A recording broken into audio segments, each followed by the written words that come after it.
Today we're going to read Because I Love You by Max Lucado. It's kind of longer, so I'm just going to read it and then hold up the pictures for you so you get to see my face today. I'll hold it like this though. Long ago in a land far away, and unlike any you've ever seen, there lived a wise man named Shaddai. Shaddai was a large man with a tender heart. He had bright blue eyes and a long, thick beard. When he laughed, which is something he did often, his cheeks would lift until his eyes became half moons of joy. When he sang, which is something he did often, everything stopped to listen. Tall aspens would bend, squirrels, butterflies, and birds would pause. Even children would turn when they heard his voice. And well, they should. It was for them he sang. You see, there's Shaddai.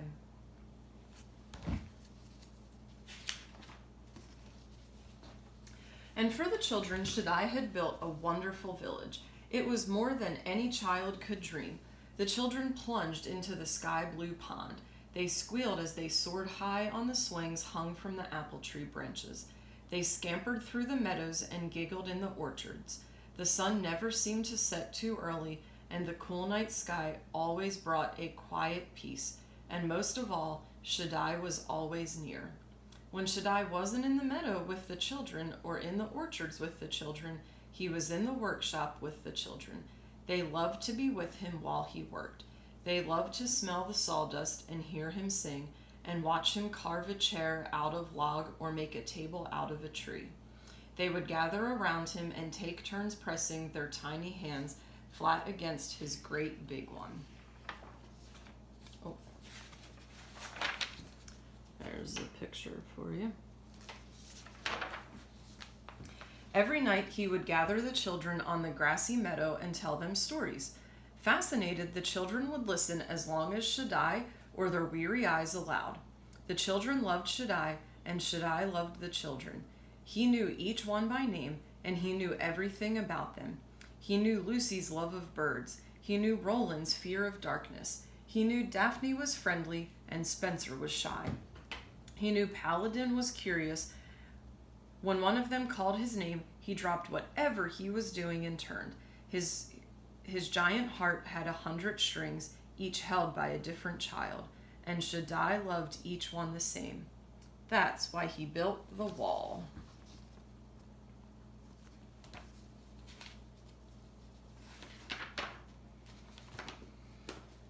The wall was a high stone fence surrounding the village. Shaddai had built it upon the rock. The wall was so tall it stood high above Shaddai. Even if he stretched his arms as high as he could, he still couldn't touch the top of the wall. He spent days building it, and as he built, he didn't sing. A deadly forest stood outside the village. As Shaddai built the fence, he would often pause and look into the shadows beyond. Cruel thorns and savage beasts and hidden pits filled the dark forest. It was no place for the children Shaddai loved. Beyond the wall is danger, he would tell the children in solemn tones. You were made for my village, not for the terrible land beyond. Stay with me, it's safe here. But in his heart, he knew it was only a matter of time.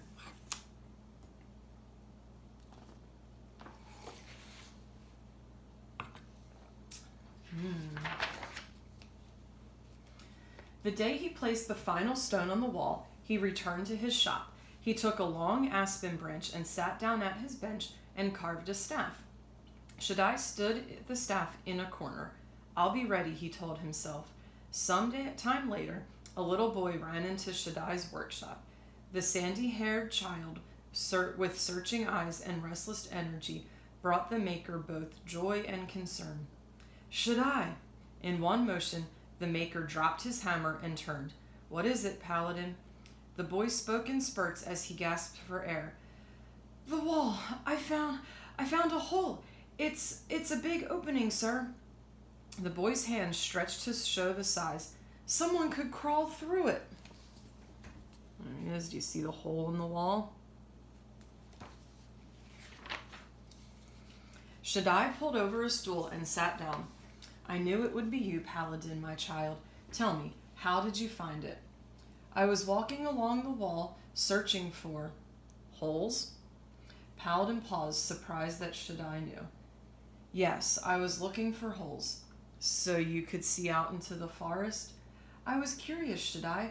I wanted to know why you won't let us go out there. Why is it so bad? Shaddai motioned for the boy to come. When Paladin came near, the Maker cupped his small face in his hands and lifted it so the boy would look directly into his eyes. The urgency of the look caused Paladin's stomach to feel empty. There you go, there's a picture.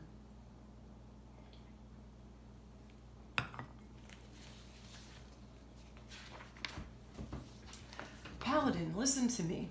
The lands out there are not for you. They are not for me. A journey into the forest will hurt you. You were not made for those lands. Let your feet carry you to the many places you can go, not to the one place you can't. If you leave here, you will not find the way back.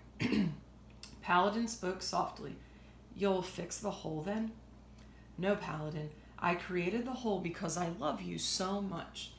But you just said you didn't want us to leave.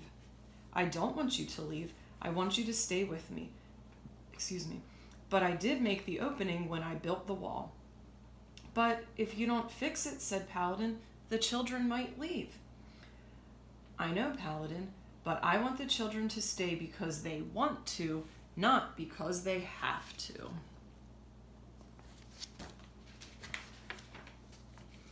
Paladin didn't understand. Uncomfortable, he turned to leave. He needed to think about what Shaddai had said. As he entered the sunlight, he looked back into the shop. There sat Shaddai, leaning backwards, still watching. Paladin was confused. Part of him wanted the safety of Shaddai's shop, while another part drew him toward the fence. He looked again into the shop. Shaddai was standing now, not moving, but standing, his large hand stretched out to the boy. Paladin turned quickly away as if he hadn't seen it. He walked as fast as he could, aimlessly at first, then purposely toward the fence. I won't get too near, he said. I'll just peek out. Questions came as quickly as his steps. Why do I want to do what Shaddai doesn't want me to do? Why am I so curious? Is it wrong to want to see beyond the fence?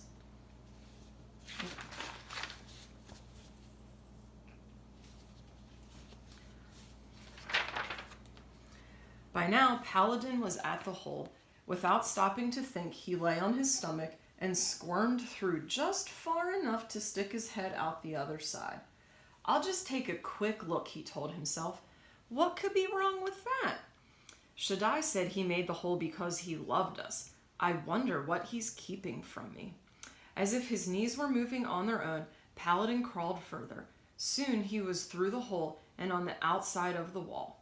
He rose slowly to his feet. For several moments he didn't move. He wondered if something would come out of the trees to hurt him. Nothing did. He relaxed his shoulders and sighed. It's not so bad, he said aloud. It's nice out here. What was Shaddai worried about?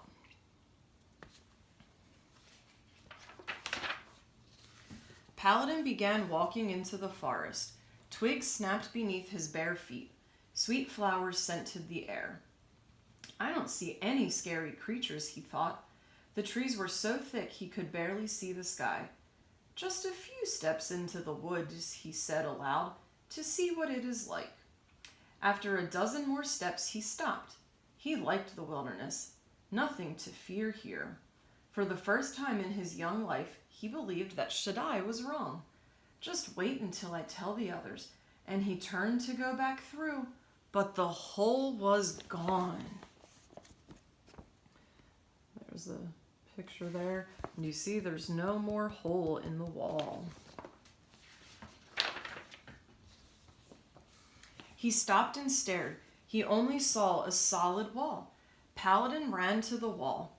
Was this the spot he had crawled through, or was it somewhere else? He couldn't remember.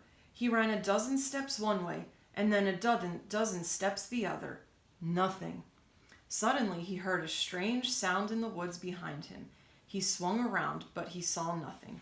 Paladin looked into the forest. Now it no longer seemed friendly. It was dark and threatening, as if it were about to destroy him. Desperately, Paladin searched the wall. He couldn't climb over it. He couldn't break through it. There was no way home. If you leave here, you will not find the way back. Shaddai's words rang in his mind.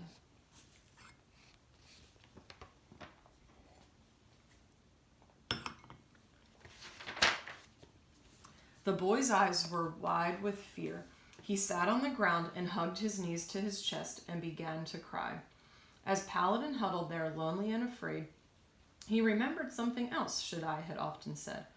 I love you so much. Does he love me enough to come and find me? Wondered the boy.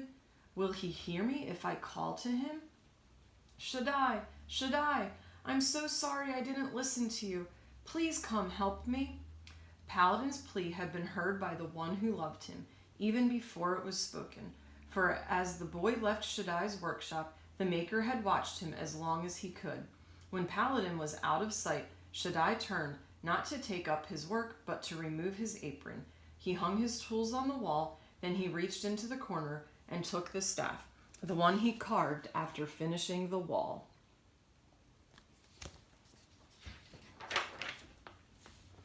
Even before Paladin had reached the wall, Shaddai had left the shop. Even before Paladin had asked for help, Shaddai was on the way to give it. Even before the hole in the wall had closed, Shaddai had opened another. His strong hands pulled away the rocks until he could see in the forest. With his staff at his side, Shaddai crawled through the hole. He left the village he made and set out in search of the child.